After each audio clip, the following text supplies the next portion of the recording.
O dietă echilibrată include cereale, fructe și legume, carne, lactate și grăsimi. Desigur, fiecare tip de aliment trebuie consumat în moderație.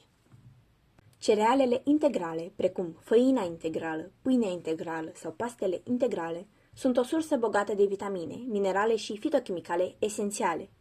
Aceste cereale sunt sărace în grăsimi saturate, dar sunt o sursă de grăsimi bune, inclusiv de acid linolenic omega-3. Nu au colesterol, sunt bogate în fibre solubile și insolubile. În dieta alimentară a fiecăruia, indiferent de sezon, fructele trebuie integrate nu doar ca desert. Fructele facilitează reasimilarea lichidelor eliminate prin transpirație din cauza temperaturilor ridicate. Legumele sunt sărace în calorii și grăsimi, dar conțin cantități semnificative de vitamine și minerale. Toate legumele verzi, galbene și portocalii sunt bogate în calciu, magneziu, potasiu, fier, beta-caroten, complexul de vitamine B, vitaminele C, A și K. Legumele sunt bogate în antioxidanți. Acești compuși fitochimici ajută la protejarea organismului de stres oxidativ, combat diverse boli și tipuri de cancer și stimulează imunitatea. Consumul de carne, prin conținutul său de proteine, susține creșterea, regenerarea și menținerea țesuturilor. Ajută la reglarea funcțiilor vitale din organism, la formarea anticorpilor, prima linie de apărare împotriva bolilor și infecțiilor.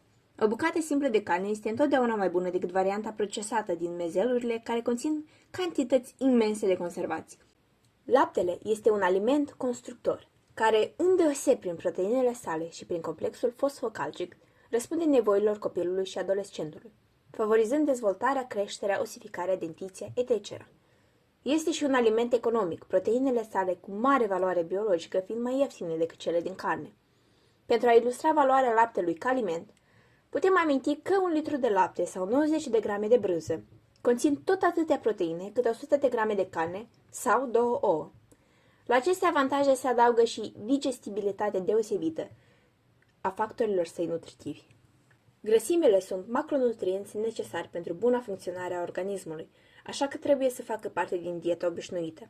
Grăsimile joacă mai multe roluri importante în organism. Fără grăsimi, organismul nu ar putea funcționa.